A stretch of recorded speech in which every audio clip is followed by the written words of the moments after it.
अस्सलाम वालेकुम। प्रोग्राम आईना के साथ ताहिर अहमद भट्टी आपकी खिदमत में हाज़िर है। कल जैसा कि एक ये तसलसल में आ गई थी बात कि एक मज़मून पेश किया था, आज भी हमारे दोस्त प्रोफेसर ताहिर मलिक उन्होंने एक दो दिन पहले अपने बाज़ ख़दशात तो नहीं कहना चाहिए लेकिन रंज हैं जो उन्होंने अपने एक मुख्तसर से आर्टिकल में बयान किए। और जब उनको देखा तो जो आपका सोशियो पॉलिटिकल सिनारियो पाकिस्तान में है, वहाँ पर लोगों को किस किस लेवल पर मायूसी हो रही है और उनके ख्वाब किस तरह रोज़मर्रा की रोज़ाना की बुनियाद पर टूट रहे हैं। और सिर्फ़ ख्वाब टूटना तो बहरहाल अपनी ज़ात में एक सानिया है, अगले ख्वाबों की भी कोई ज़मानत नहीं। वो जैसे है ना कि गम का इलाज दुख का मुदावा करे कोई, जब ख्वाब टूट जाएं तो फिर क्या करे कोई। ये उबैदुल्लाह अलीम मरहूम की आखिरी ज़िंदगी में जो 3-4 गज़लें उन्होंने ऊपर तले कही थीं, ये उनमें से एक थी। और जैसे इसके इस शेर में है कि जब ख्वाब टूट जाएं तो फिर क्या करे कोई, तो इसी तरह से उन्होंने इस अलमिये का और इस जारी तकलीफ़ का जवाब भी एक शेर में दिया है कि क्या हैं ये लोग अपने शजर आप काट कर, देते हैं फिर दुहाई के साया करे कोई। तो अगर सचमुच में हकीकी ऑब्जेक्टिवली स्टडी किया जाए, आपके तज्ज़िया करते वक्त या आपके किसी टॉक शो में बैठते वक्त आपको कोई एजेंडाज़ ना हों, बल्कि आपने सचमुच किसी कज़िये और किसी अलमिये को एक एक धागा निथार के और निखार के देखना भी हो और फिर दिखाना भी हो, तो ये क्रक्स है आपके मसाइल की कि क्या हैं ये लोग अपने शजर आप काट कर, देते हैं फिर दुहाई कि साया करे कोई। ये इसी किस्म की ये तहरीर है ताहिर मलिक साहब की। पॉलिटिकल साइंसेस के प्रोफेसर हैं नंबर यूनिवर्सिटी में, और पढ़ाते दिन में कुछ घंटे हैं, सोचते दिन में सारा दिन हैं, और कुड़ते भी उतना ही वक्त हैं साथ साथ। तो ये सबका मसला है, सबको एक जैसा ही फील हो रहा है। जहाँ जहाँ से आती है कोई बात तो वो हम अपने प्रोग्राम में साथ साथ शामिल भी करते हैं, बात भी करते हैं। उन्वान इन्होंने रखा है नया पाकिस्तान, ख्वाब और ताबीर। 30 और 31 अगस्त की दरमियानी रात 2014 ताहिर उल कादरी और तहरीक इंसाफ के सरबराह इमरान खान का नवाज शरीफ की हुकूमत के ख़िलाफ़ धरना डी चौक में दाखिल हो गया। अहम हुकूमती दफातर बंद हो गए, मुलाजमीन दफातर ना पहुँच सके, पार्लियामेंट हाउस दाखिले के रास्ते मसदूद हो गए, पीटीवी पर कब्ज़ा भी हुआ। तब मुझे फ़्रांस में एक कॉन्फ्रेंस में शिरकत की दावत मौसूल हुई। फ़्रांस के सफारत खाने में वीज़ा के लिए वक्त लिया हुआ था, कागजात जमा थे, लेकिन जिस दिन एम्बेसी से रुजू करना था तो उस दिन धरने की वजह से सफारत खाने एक हफ़्ते के लिए बंद कर दिए गए। बहुत से सनतकारों, कारोबारी शख्सियात, तालिब इल्मों और दीगर गरज से बैरून मुल्क जाने वालों का नुकसान हुआ। सी पैक मनसूबा की पेशरफ्त के लिए चीन के सदर ने पाकिस्तान का तयशुदा दौरा भी मनसूख कर दिया। बिलाखिर हासिल क्या हुआ? तब्दीली के अलमबरदारों, नए पाकिस्तान के मेमारों ने कंटेनर पर खड़े होकर कौम को सुहाने ख्वाब दिखाए, इनकलाबी तराने सुनाए। पुलिस रिफॉर्म्स से लेकर अदालती इस्लाहात का वादा और इआदा किया। ये है जब एक पढ़े लिखे घराने से एक अदबी और इल्मी पस मंज़र के साथ आता है बंदा, तो फिर कालम के या राइटअप के जुमलों में इआदा और वादा इस तरह की राइम्स पढ़ने को मिलती हैं और मज़ा आता है। पुलिस रिफॉर्म से लेकर अदालती इस्लाहात का वादा और इआदा किया गया। आज़ाद और ख़ुद मुख्तार ख़ारजा पॉलिसी की नवीद सुनाई गई। कानून की हुक्मरानी एक नहीं, दो पाकिस्तान का खुशनुमा नारा दिया गया। कड़े एहतसाब और अशराफिया की लूट मार का सिलसिला हमेशा के लिए ख़त्म करने का इंदिया दिया गया। रिवायती सियासतदानों से हमेशा हमेशा के लिए निजात की खुशखबरी सुनाई गई। अशराफिया और माफिया के मुआशरे पर मनफी किरदार पर अवाम को लेक्चर सुनने को मिले। इंतखाबी इस्लाहात के प्लान बताए गए कि जिनके ज़रिए आम और दरमियाने तबके की अवाम की सियासत में शमूलियत को मुमकिन बनाया जाएगा। महंगाई और करप्शन क्यों होती है, इसकी तफासील बताई गई कि जब हुक्मरान करप्ट हों तो मुल्क में महंगाई में इजाफ़ा होता है।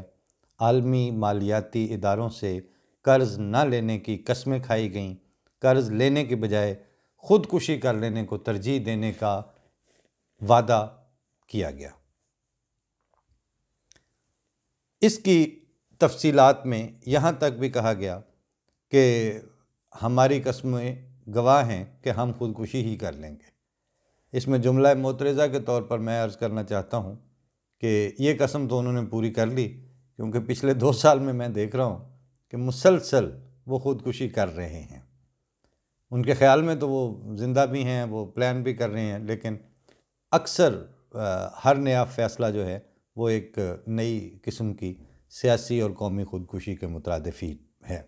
लिहाजा यहाँ मैं थोड़ा सा प्रोफेसर साहब से इख्तलाफ करूँगा कि ये वादा उन्होंने पूरा किया है। ख़ुदकुशी तो वो बहरहाल कर रहे हैं, और एक ख़ुदकुशी नहीं बल्कि अब तक कई कर चुके हैं ख़ुदकुशियाँ। फिर फरमाते हैं कि इसमें कोई शक नहीं कि अवाम तब्दीली के खुशनुमा नारे बड़े गौर से सुनते थे। फैमिलीज़ शाम को धरने में शिरकत करती थीं, लेकिन क्या सानिया मॉडल टाउन के मुतासरीन को इंसाफ मिल गया? ये अच्छा किया इन्होंने, ताहिरुल कादरी साहब की जो शमूलियत थी और उस शमूलियत के साथ साथ पैरेलल क्या क्या चल रहा था अंदर खाने, वो इस एक जुमले में ही बात सामने आ गई कि वहाँ वो रोज़ कोट उतार देते थे कि मैं गोली खाऊंगा, मैं ये करने लगा हूँ, मैं वो करने लगा हूँ, लेकिन वो अपने ही जो कुर्बानी देने वाले, आखिर ऐसे तो नहीं बंदे मरे थे और बड़े तकलीफ़ दे वाक़या हुआ था, लेकिन उदा मुल्क कोई नहीं पिया। क्या जिन मुआशी सियासी इस्लाहात का वादा किया गया था उनको अमली ताबीर मिली? हाँ, स्टेज पर खड़े हुए लोग ज़रूर सदर, वज़ीर आज़म, वज़ीर आला, गवर्नर और वफाकी वज़ीर बन गए। इस सारा आर्टिकल, इनके ये सारा राइटअप मैंने इस जुमले की वजह से आज पढ़ने के लिए इंतखाब किया था कि पब्लिक को उनके ख्वाबों की कोई ताबीर नहीं मिली। अलबत्ता जो ख्वाब दिखाने वाले उस कंटेनर पर उस धरने के जो लीडर्स थे, उनको सदारतें भी मिल गईं, वज़ारत उज़्मा भी मिल गई, वज़ारत आला भी मिल गई, गवर्नर भी बन गए और वफाकी वज़ीर भी बन गए। पाकिस्तान की माजी की सियासी तहरीक की तरह इस तहरीक ने भी अवाम को धोखा दिया।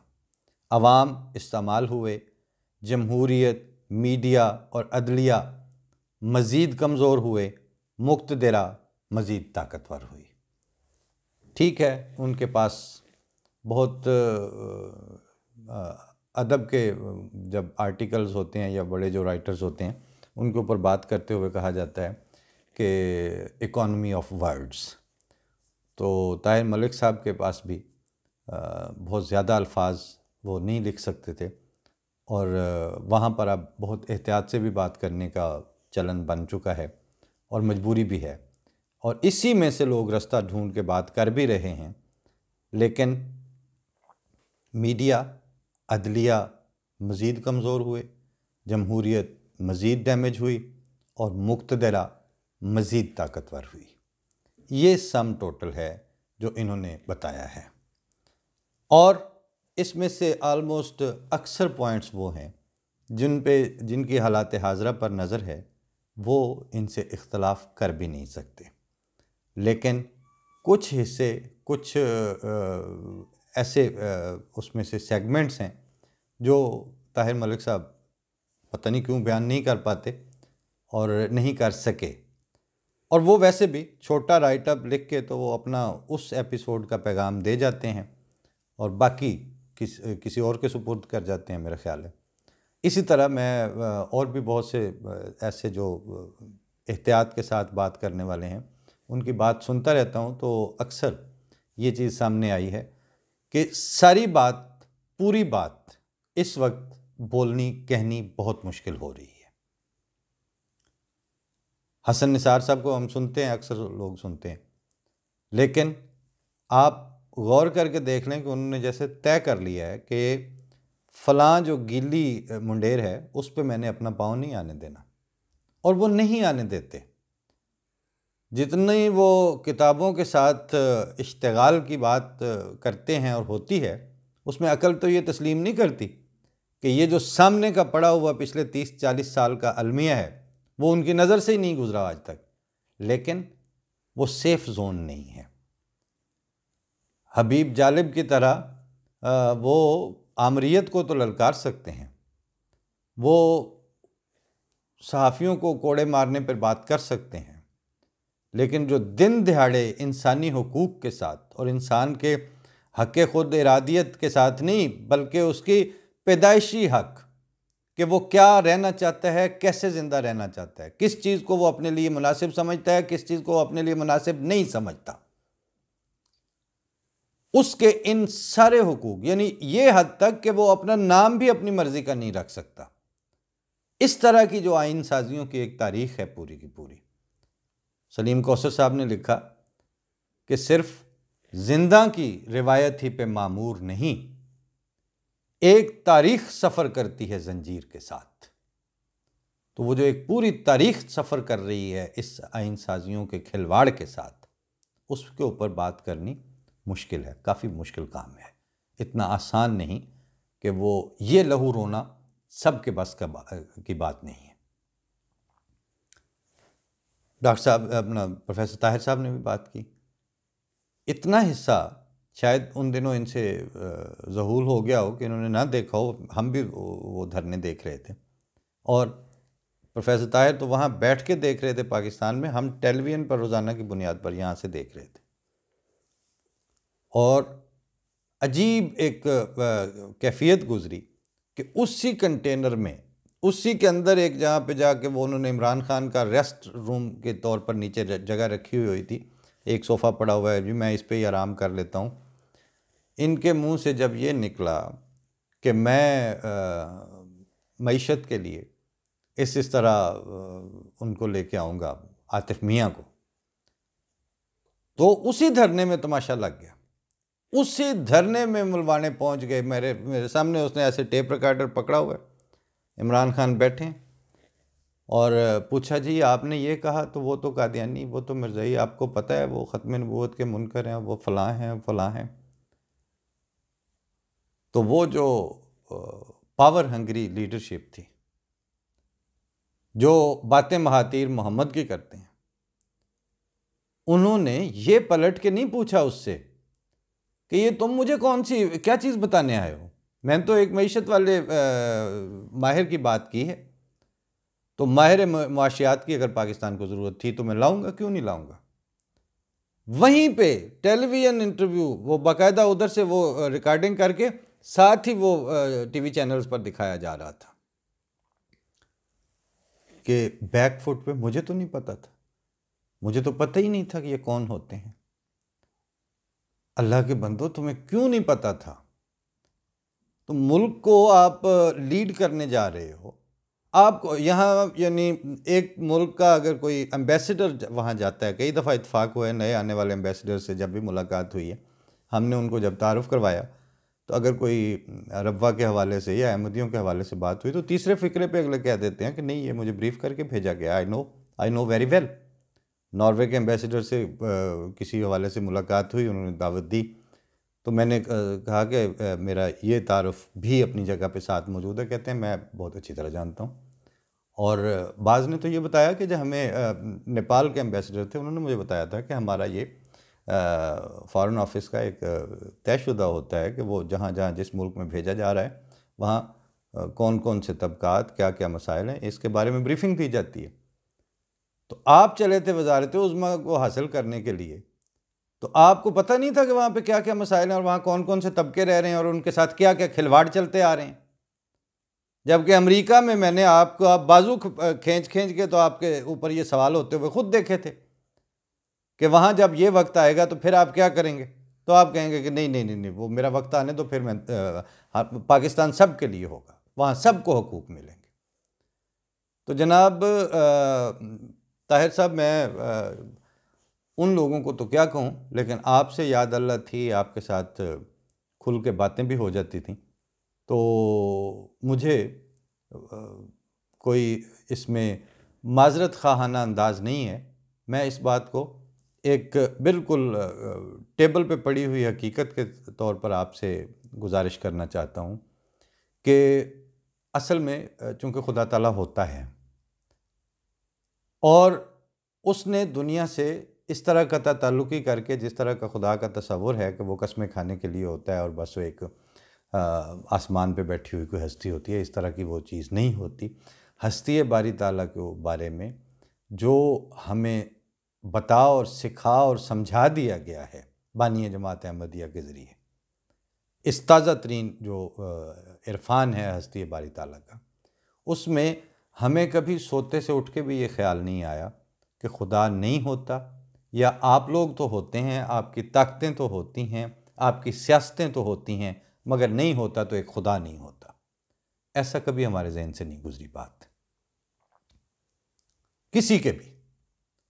अब चूंकि खुदा होता है और वो अपने होने के ज़राए और सबूत देता है, वो आपकी इन मतलब जब आपके सामने ये सारा कुछ हो रहा है तो आप लोगों को तो कुछ मजबूरी हो सकती है, बुज़ुर्गों को भी, अच्छे गैर जानबदार तज्ज़िया निगारों को भी, बड़े दानिश्वरों को भी, बड़े राइटर्स को भी। अल्लाह ताला को तो कोई मजबूरी नहीं, उसको तो कोई खौफ नहीं है। इसमें बरसबील तज़किरा मैं बता दूं कि वो मौजू ज़रा ज़्यादा संजीदा हो गया था। तो हमारे बहुत बचपने की बात है कि गांव में हम छुट्टियों में जब होते थे गए हुए, तो वालिद साहब हमारे मरहूम, वो अपनी जॉब से, सरकारी नौकरी थी, वापस आते थे। आने के बाद उन्होंने सेन में छिड़काव के आगे पंखे शंखे लगा के, चारपाई डाल के, तो वो कोई अपना फाइल वर्क या थोड़ा बहुत काम भी होता था, एक छोटी टेबल रख के तो बैठ के करने बैठ जाते थे।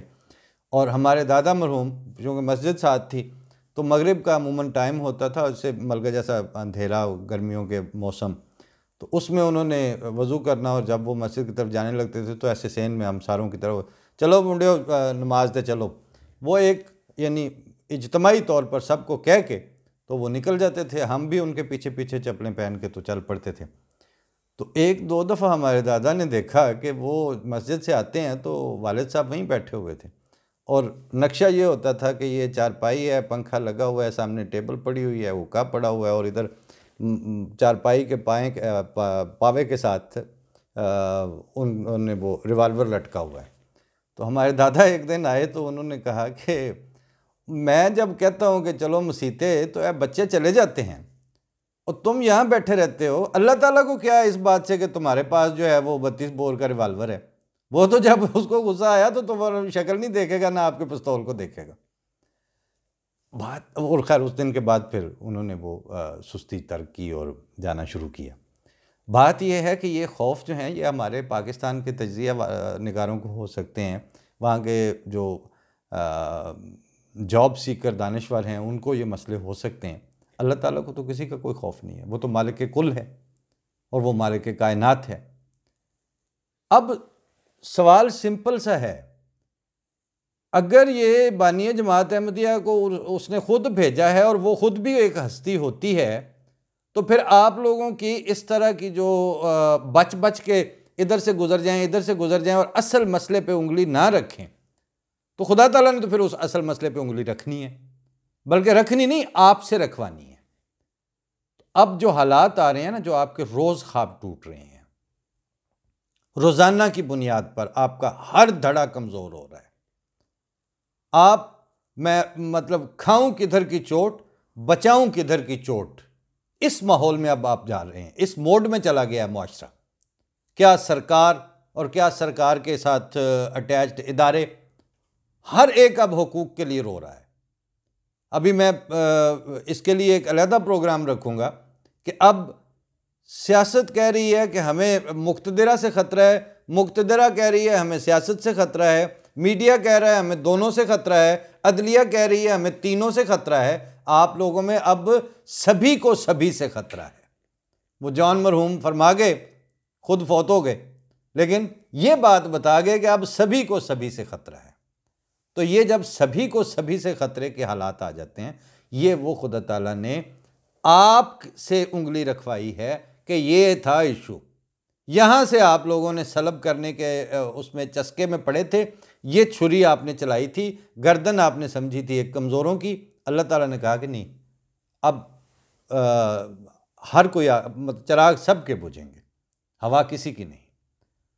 तो इसलिए इस वक्त पाकिस्तानी मुआशरे को, पाकिस्तानी सियासत को, पाकिस्तानी इंटेलिजेंशिया को, पाकिस्तानी मुक्तदरा को, वहाँ की हर तरह की फोर्सेस को, हर तरह के इदारों को असल में अब आपको खौफ खुदा की ज़रूरत है। क्यों? आप एक मजहबी स्टेट कहलाते हैं और खुदा से आप डरते नहीं हैं। तो ये मजहबी स्टेट क्या हुई? या आप सेकुलर स्टेट बने और फिर खुदा का नाम भी ना लें, तो फिर आपको उन उसूलों के बुनियाद पर जब आप चलेंगे फिर भी आपको भाग लग जाएंगे। आपको अब इस मुआशरे को दो में से एक तरफ लगना होगा। या अगर आपने मजहबी स्टेट के तौर पर रहना है तो फिर खुदा का खौफ करना पड़ेगा, खुदा को मानना पड़ेगा, ये साबित करना पड़ेगा अपनी हरकतों से कि खुदा ताला आपके मामलात में दखल देने की कुदरत भी रखता है और देता भी है। और अगर आपने लामज़हबों की तरफ सेकुलर स्टेट बनना है तो ये सब पूरी दुनिया में सेकुलर स्टेट्स हैं, अल्लाह ताला उनको कुछ भी नहीं करता, वो अपने असूलों से चलते हैं, उनको अमन और सुकून और शांति नसीब है।